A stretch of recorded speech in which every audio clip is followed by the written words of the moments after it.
இயேசுவில் எனக்கு பிரியமான சகோதர சகோதரிகளே, இன்று பொது காலத்தின் 4ஆம் வாரம் வெள்ளிக்கிழமையில் நாம் இருக்கின்றோம். இந்த நாள் உங்களுக்கு இனிய நாளாக அமைய வாழ்த்துகிறேன், ஜெபிக்கின்றேன்.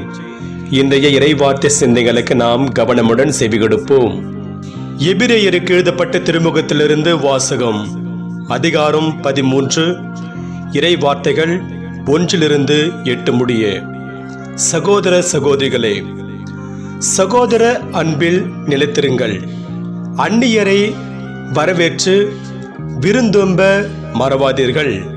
இவ்வாறு விருந்தோம்பியதால் சிலர் தாங்கள் அறியாமலே வானதூதர்களை மகிழ்ச்சிப்படுத்தியதுண்டு. சிறைப்பட்டவர்களோடு நீங்களும் சிறைப்பட்டிருப்பதாக எண்ணி அவர்களை நினைத்து கொள்ளுங்கள். துன்புறக்கூடிய உடல் உங்களுக்கும் உள்ளதால் துன்புறுத்தப்படுபவர்களை மறவாதீர்கள். திருமணத்தை அனைவரும் உயர்வாக மதியுங்கள். மணவரை படுக்கை மாசுறாமல் இருக்கட்டும். காமுகரும் விபச்சாரத்தில் ஈடுபடுவோரும் கடவுளின் தீர்ப்புக்கு ஆளாவர். பொருளாசையை விலக்கி வாழுங்கள். உள்ளதே போதும் என்று இருங்கள். ஏனெனில் நான் ஒருபோதும் உன்னை கைவிட மாட்டேன், உன்னை விட்டு விலக மாட்டேன் என்று கடவுளே கூறியிருக்கிறார். இதனால் நாம் துணிவோடு, ஆண்டவரே எனக்கு துணை, நான் அஞ்ச மாட்டேன், மனிதர் எனக்கு எதிராக என்ன செய்ய முடியும் என்று கூறலாம். உங்களுக்கு கடவுளின் வார்த்தையை எடுத்து சொன்ன உங்கள் தலைவர்களை நினைவு கூறுங்கள். அவர்களது வாழ்வின் நிறைவை எண்ணி பார்த்து நீங்களும் அவர்களைப் போல நம்பிக்கையுடையவர்களாய் இருங்கள். இயேசு கிறிஸ்து நேற்றும் இன்றும் என்றும் மாறாதவர். ஆண்டவரின் அருள்வாக்கு. இறைவனுக்கு நன்றி. பதிலுரை பாடல். திருப்பாடல் அதிகாரம் 27. பல்லவி. ஆண்டவரே என் ஒளி, அவரே என் மீட்பு. ஆண்டவரே என் ஒளி, அவரே என் மீட்பு. யாருக்கு நான் அஞ்ச வேண்டும்? ஆண்டவரே என் உயிருக்கு அடைக்கலம். யாருக்கு நான் அஞ்சி நடுங்க வேண்டும்? பல்லவி. ஆண்டவரே என் ஒளி, அவரே என் மீட்பு. எனக்கு எதிராக ஒரு படையே பாளையமிறங்கினும் என் உள்ளம் அஞ்சாது. எனக்கு எதிராக போர் எழுந்தாலும் நான் நம்பிக்கையோடு இருப்பேன். பல்லவி. ஆண்டவரே என் ஒளி, அவரே என் மீட்பு. ஏனெனில் கேடு வரும் நாளில் அவர் என்னை தம் கூடாரத்தில் மறைத்து வைப்பார். தம் கூடாரத்தினுள்ளே என்னை ஒளித்து வைப்பார். குன்றின் மேல் என்னை பாதுகாப்பாய் வைப்பார். பல்லவி. ஆண்டவரே என் ஒளி, அவரே என் மீட்பு. ஆண்டவரே, உமது முகத்தையே நாடுவேன். உமது முகத்தை எனக்கு மறைக்காதிரும். நீர் சினங்கொண்டு அடியேனை விலக்கிவிடாதிரும். நீரே எனக்கு துணை. என் மீட்பராகிய கடவுளே, என்னை தள்ளிவிடாதிரும். பல்லவி. ஆண்டவரே என் ஒளி, அவரே என் மீட்பு. அல்லேலூயா, அல்லேலூயா. சீரிய நல் உள்ளத்தோடு வார்த்தையை கேட்டு அதை காத்து மன உறுதியுடன் பலன் தருகிறவர்கள் பேறு பெற்றோர். அல்லேலூயா. ஆண்டவரே, நற்செய்தியை தகுந்த விதத்தில் எடுத்து சொல்ல என் உள்ளத்தையும் உதட்டையும் தூய்மையாக்கும். ஆண்டவர் உங்களோடு இருப்பாராக, உம் ஆன்மாவோடும் இருப்பாராக. தூய மார்க் எழுதிய பரிசுத்த நற்செய்தியிலிருந்து வாசகம். ஆண்டவரே, மாட்சி உமக்கே. மார்க் நற்செய்தி அதிகாரம் 6, இறை வார்த்தைகள் 14-29 முடிய. அக்காலத்தில் இயேசுவின் பெயர் எங்கும் பரவியது. ஏரோது அரசனும் அவரை பற்றி கேள்வியுற்றான். சிலர், இறந்த திருமுழுக்கு யோவான் உயிருடன் எழுப்பப்பட்டு விட்டார், இதனால்தான் இந்த வல்ல செயல்கள் இவரால் ஆற்றப்படுகின்றன என்றனர். வேறு சிலர், இவர் எலியா என்றனர். மற்றும் சிலர், ஏனைய இறைவாக்கினரைப் போல் இவரும் ஓர் இறைவாக்கினரே என்றனர். இதை கேட்ட ஏரோது, இவர் யோவானே, அவர் தலையை நான் வெட்ட செய்தேன், ஆனால் அவர் உயிருடன் எழுப்பப்பட்டு விட்டார் என்று கூறினான். இதே ஏரோது தன் சகோதரரான பிலிப்பின் மனைவி ஏரோதியாவை மனைவியாக்கி கொண்டிருந்தான். அவள் பொருட்டு ஆள் அனுப்பி யோவானை பிடித்து கட்டி சிறையில் அடைத்திருந்தான். ஏனெனில் யோவான் ஏரோதிடம், உம் சகோதரர் மனைவியை நீ வைத்திருப்பது முறை அல்ல என சொல்லி வந்தார்.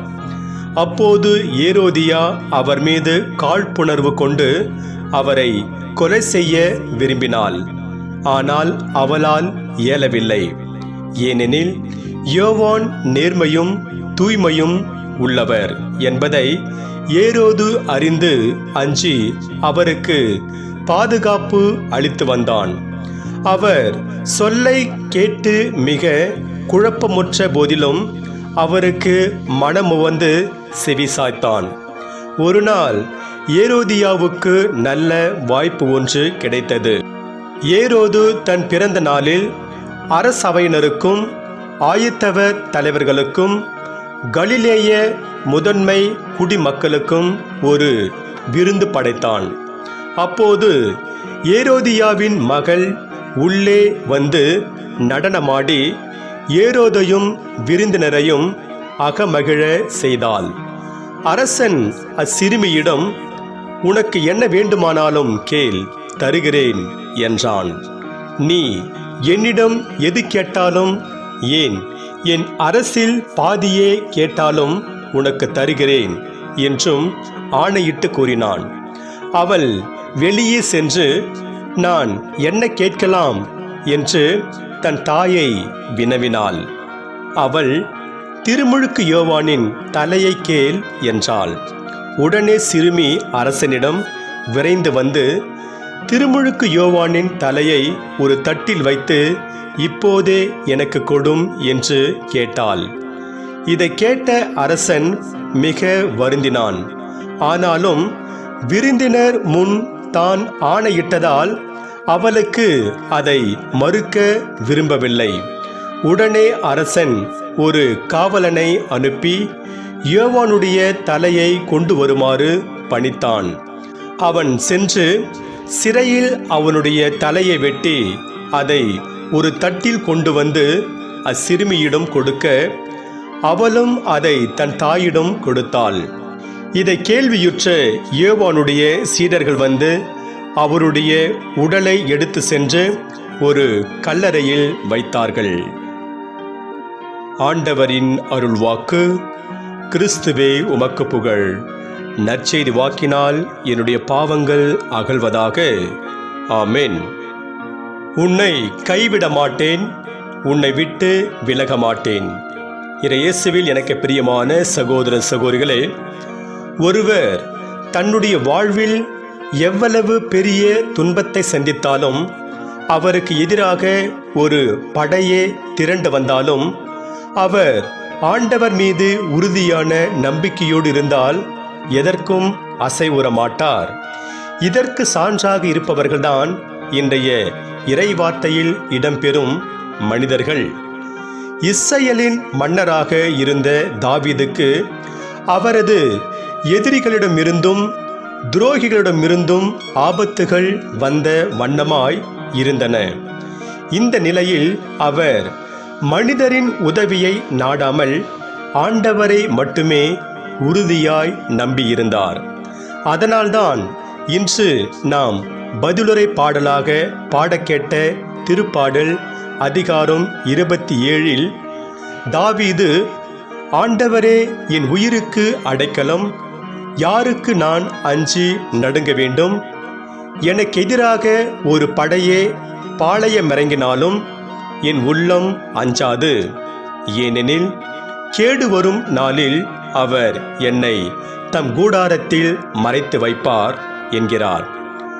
ஆண்டவர் தனக்கு துணையாய் இருக்கிறார் என்று நம்பியதால் தாவீதால் துன்பங்களுக்கு நடுவிலும் அவ்வளவு உறுதியாய் இருக்க முடிந்தது.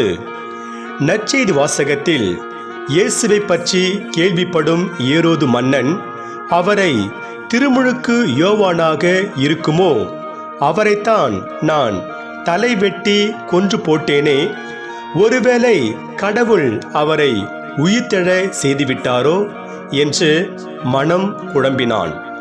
தன் சகோதரனின் மனைவியோடு வாழ்ந்து வந்த ஏரோதின் தவற்றை சுட்டிக்காட்டிய திருமுழுக்கு யோவானாக இருக்கட்டும், இறையாட்சியை பற்றிய நற்செய்தியை அறிவித்த இயேசுவாக இருக்கட்டும், அவர்கள் யாருக்குமே அஞ்சவில்லை. காரணம், அவர்கள் கடவுள் தங்களோடு இருக்கிறார் என்பதை உறுதியாய் நம்பினார்கள். எபிரேயருக்கு எழுதப்பட்ட திருமுகத்திலிருந்து எடுக்கப்பட்ட இன்றைய முதல் வாசகத்தில் அதன் ஆசிரியர், நான் ஒருபோதும் உன்னை கைவிட மாட்டேன், உன்னை விட்டு விலக மாட்டேன் என்று கடவுள் கூறிய வார்த்தைகளை மேற்கோள் காட்டி பேசுகிறார். கடவுள் நம்மை கைவிடாமலும் விலகாமலும் இருக்கும்போது நாம் எதற்கு எதை பற்றியும் கவலைப்பட வேண்டும்? அதனால் நாம் தாவீதைப் போல, திருமுழுக்கு யோவானைப் போல, இயேசுவைப் போல கடவுள் மீது ஆழமான நம்பிக்கை கொண்டவர்களாய் வாழ்ந்து அவருக்கு ஏற்புடையவற்றை நாடுவோம். பிரான்ஸ் நாட்டை சேர்ந்த அருட்பணியாளர் ஒருவர் போர்களாலும் புரட்சியினாலும் அனாதைகளான குழந்தைகளை வைத்து அவர் ஒரு விடுதியை நடத்தி வந்தார். 1829 ஆண்டில் ஒரு நாள் விடுதியில் இருந்த குழந்தைகளுக்கு உணவு கொடுக்க எதுவுமே இல்லாத ஒரு சூழ்நிலையில் பங்கு கோவிலில் இருந்த புனித பிரான்சிஸ் ரோசரின் திரு வெஞ்சிதத்தை, ஹோலி ரிலிக்ஸ், இதை சமையற்கட்டில் எடுத்து வந்து அதற்கு முன் எப்படியாவது உணவு கிடைக்க வேண்டும் என்று இரவு வேண்டிவிட்டு தூங்க சென்றார் அவர். மறுநாள் காலையில் அவர் சமையற்கட்டை திறக்கும்போது உணவுப் பொருட்களும் காய்கறிகளும் வேண்டிய போதுமான அவ்வளவு இருந்தது. உடனே அவர் கடவுள் தன்னுடைய வேண்டுதலை புனித ரோசர் வழியாக கேட்டிருக்கின்றார் என்று கடவுளை போற்றி புகழ்ந்தார். அந்த அருட்பணியாளர் வேறு யாருமல்ல, அவர்தான் புனித ஜான் மரிய வியானி. கடவுள் மீது நம்பிக்கை கொண்டு வாழ்வோரை கடவுள் ஒருபோதும் கைவிடுவதில்லை என்பதை புனித ஜான் மரிய வியானியின் மூலம் அறிந்து கொண்டோம். நாம் எப்போது ஆண்டவர் மீது நம்பிக்கை வைத்து வாழப்போகிறோம் என்று சிந்தித்து பார்க்க வேண்டும். நான் தனியாய் இருப்பதில்லை, தந்தை என்னோடு இருக்கிறார் என்று தூய யோவான் நற்செய்தியில் 16ஆம் அதிகாரம் 32 பார்க்கிறோம். இன்று நாம் எடுக்கக்கூடிய தீர்மானங்கள் என்ன? 1. நமது அடைக்கல பாறையான ஆண்டவர் மீது நம்பிக்கை வைத்து வாழ்வோம். 2. கண்முன்னே நடக்கும் அநியாயத்தை சுட்டிக்காட்ட முயற்சி செய்வோம். மனித பலவீனத்தால் தவறு செய்ய நேர்ந்தாலும் அதிலிருந்து வெளிவர நல்லதோர் ஒப்புரவு அருளடையாளம் செய்வோம். அதன் வழியாக இறையருளை நிறைவாக பெறுவோம். இறைவன் உங்கள் அனைவரையும் நிறைவாக ஆசீர்வதிப்பாராக. ஆமென்.